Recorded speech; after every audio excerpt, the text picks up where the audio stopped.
Bonjour, je suis Virginie Hubert, je suis coach et numérologue depuis plus de 25 ans après une très solide formation. Et dans cette vidéo, je voudrais mener une réflexion sur la tricherie et les opportunités que nous pouvons en retirer. Lors des dernières élections présidentielles, une majorité importante de personnes en France a été fondamentalement déçue du résultat des élections. Et ce résultat me semblant tellement incompréhensible, j'ai monté les thèmes des deux concurrents, des deux candidats. Et j'ai regardé le candidat masculin et cette année, ce monsieur avait une dominante de nombres 7 et 9. Le 7 invite à la réflexion, à l'analyse, à l'introspection, à la recherche. Et le 9 fonctionne dans le même sens. Et il invite la personne à se poser des questions de fond sur ce qu'elle fait, sur la vie qu'elle mène. Ces deux nombres isolent la personne plutôt dans son esprit. Donc, avec ces nombres, la personne n'est pas du tout ouverte sur l'extérieur et donc ce ne sont pas des nombres qui favorisent les relations. On a plutôt envie de solitude pour pouvoir réfléchir. Et donc, ces deux nombres ne sont absolument pas compatibles avec quelqu'un qui se présenterait à des élections. Parce que pour les élections, on a besoin de déployer une énergie conséquente pour la campagne électorale, aller rencontrer des gens, prendre des initiatives, créer des rencontres, il faut vraiment un dynamisme à toute épreuve. Et avec le 7 et le 9, le dynamisme à toute épreuve, il n'est pas là. Avec le 7 et le 9, le dynamisme, il est dans la réflexion, il est dans l'esprit, il est dans les pensées. Conclusion, je ne sais pas. Alors, en fait, pour qu'il ait des chances de remporter ces élections, il aurait fallu du 1, du 8, du 10, du 19, du 15, où on voit ce dynamisme et on voit l'ouverture vers les autres. Alors, conclusion, je ne sais pas du tout comment il s'y est pris, mais le fait qu'il accède à ce poste est particulièrement suspect. Et je ne suis pas la seule à le dire, si vous allez sur YouTube, il y a de très nombreuses personnes qui disent la même chose. Voilà. Alors, j'ai regardé, parce que moi, j'aime bien comprendre, j'ai regardé les stratégies qu'il avait utilisées pendant ce premier quinquennat. Et en fait, cet homme n'a eu de cesse de diviser la population, de générer de la peur avec des menaces, avec de la culpabilité aussi. Si tu ne te fais pas injecter le produit miracle, eh bien, tu vas contaminer les autres. Voilà. Tu mets ta vie en danger, tu mets celle des autres en danger. Alors, voilà. Et en plus, pour montrer qu'il était le chef, certaines personnes ne pouvaient plus travailler s'ils ne se faisaient pas injecter la substance toxique. Pour moi, c'est vraiment une substance toxique. Alors, comme vous le constatez, nous sommes dans un jeu gagnant-perdant et dans la manipulation la plus abjecte. Voilà, il n'a même pas respecté la Convention des droits de l'homme ni le traité de Nuremberg qui dit que chaque personne ne peut se faire injecter une substance sans avoir donné son accord, sans être d'accord avec ça. Et voilà, donc si lui, à la tête de l'État, ne respecte pas les lois, alors qui va les respecter, quoi? Et donc, en fait, pendant son premier quinquennat, mon ressenti est que Mac, je vais l'appeler comme ça, parce que la censure est forte aussi, ça vous donne quand même un reflet de la droiture du personnage. Et donc, pendant son quinquennat, mon ressenti est que Mac a infantilisé les Français, il a réduit leur liberté, il a aussi fait de très nombreuses promesses qu'il n'a pas tenues, mettant de nombreux ménages en grande difficulté financière. il est juste l'opposé d'un humaniste. Il est un opportuniste, c'est juste l'opposé d'un humaniste. En fait, les gens, ils n'en ont rien à faire. Voilà. Alors, face à ce constat, j'ai décidé de retourner la situation à mon avantage. Puisque nous vivions ça, je me suis dit que j'allais en tirer profit. Et j'ai donc commencé à regarder la richesse que contenaient ces 5 années d'expérience à ce MacMac à la tête de l'État. Et avec l'équipe de branquignoles dont il s'était entouré, parce que franchement, ils n'ont pas inventé la poudre. Hein. Et j'ai compris qu'il était vital de cesser de me laisser dominer par ces diffuseurs de peur, de menaces, de discorde, par ce système corrompu au plus haut point. J'ai compris que la manipulation provenant de l'extérieur n'avait aucune place chez moi. Et donc, j'ai cessé d'écouter ces manipulateurs, de leur accorder mon attention. Voilà, ils ne m'intéressent pas. Ça n'est pas ma façon de penser, ils ne m'intéressent pas. De plus, ils étaient complètement incohérents, même certaines fois, ils tenaient des propos complètement imbéciles, malgré le fait qu'ils soient à la tête de l'État. Je trouve ce niveau intellectuel dramatique. Alors, j'ai choisi de reporter sur moi tout le pouvoir dont j'avais besoin. Comme je cessais de donner mon pouvoir à l'extérieur, j'ai utilisé tout ce pouvoir sur moi pour développer mon intérieur. On n'est jamais si bien servi que par soi-même. Je l'ai souvent vérifié. Et j'ai compris qu'au fond de moi, il y avait un être souverain qui avait une réflexion cohérente et de plus qui était très sensible au bon sens. Je suis infiniment sensible au bon sens.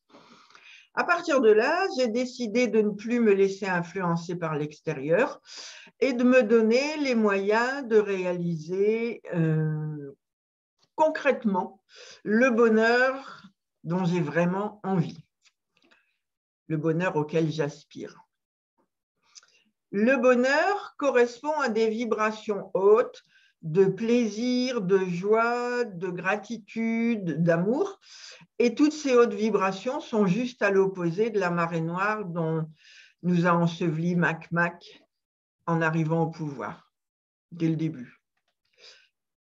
Alors, pour comprendre le mécanisme de la manipulation, regardons de quoi se nourrissent ces personnes qui l'utilisent. Alors, ce sont des personnes ou ce sont des structures, parce que pour moi, les lobbies en font partie. C'est eux qui en tirent les dividendes. Ça me semble important de le rappeler.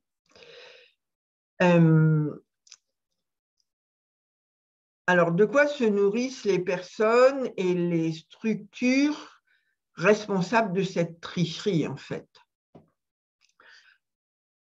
Parce qu'il est important d'utiliser le bon terme, d'appeler un chat, et nous sommes dans un cas manifeste de tricherie aux élections. Voilà. Alors, ces personnes qui trichent se nourrissent des énergies négatives qu'elles génèrent chez les autres, chez ceux sur lesquels elles prennent le pouvoir. Alors, puisque nous sommes les premiers concernés, avons-nous un intérêt à alimenter ces énergies sombres, polluantes, démoralisantes, plombantes, toxiques? Alors que chacun d'entre nous a la possibilité de choisir le bonheur, la liberté, de prendre soin de sa santé par les méthodes de son choix. Alors, serait-il possible que ce résultat déplorable aux urnes soit une opportunité qui nous est donnée pour nous questionner en profondeur sur les choix qui sont importants pour nous d'installer dans le quotidien? Alors, je la répète parce que cette question-là, elle me semble fondamentale.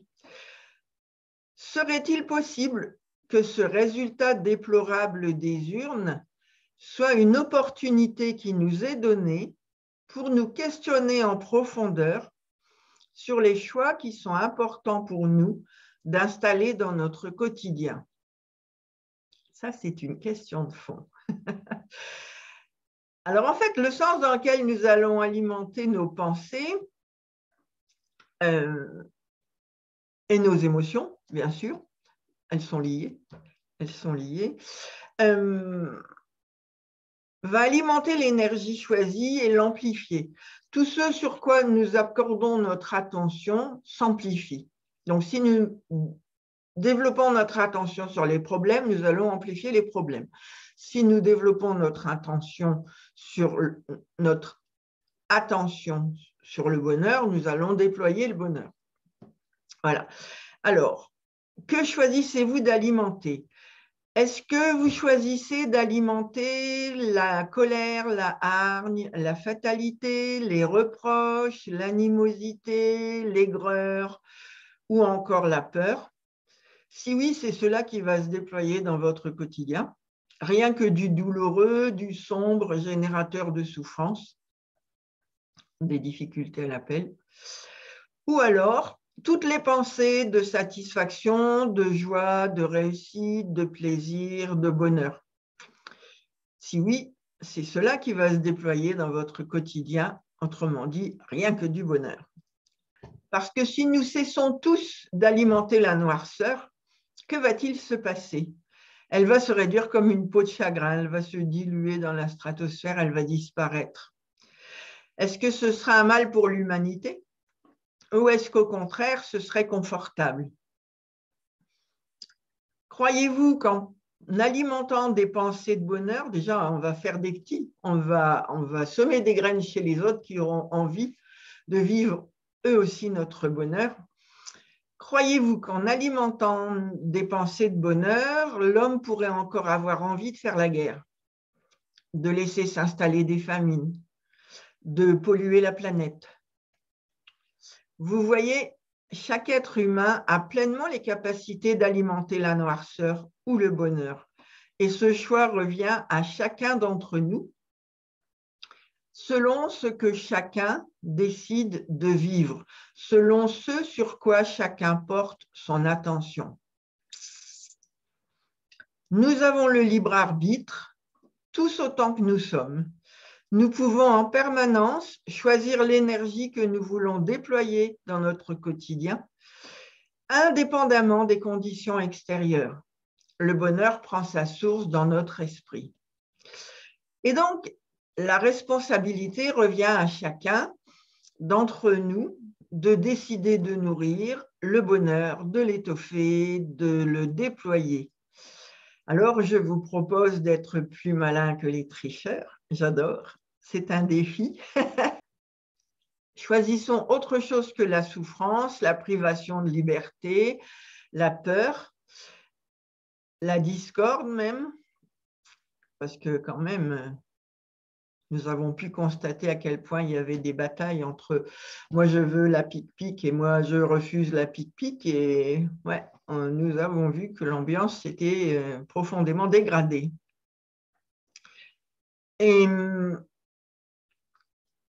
donc, construisons ensemble la qualité de vie que nous voulons, choisissons le bonheur pour nous personnellement. Le pouvoir de vivre heureux est entre nos mains. Ce pouvoir est réalisable à partir du moment où nous focalisons nos envies, nous focalisons notre attention sur nos envies et que nous commençons à les concrétiser indépendamment de tout ce qui peut se passer à l'extérieur de nous. J'espère très, très, très vivement que nous serons infiniment nombreux à choisir cette option. Voilà. Alors, je vous remercie d'avoir suivi cette vidéo. Si vous n'êtes pas encore abonné, allez sur ma chaîne YouTube et abonnez-vous. Comme ça, vous serez informé de toutes les vidéos que je vais publier. Et puis, eh bien, écoutez, au plaisir de vivre de très belles aventures avec vous. Alors, je propose divers services. Allez voir sur mon site internet. Je propose divers services pour vous aider à mettre du bonheur dans votre vie. Voilà, au plaisir.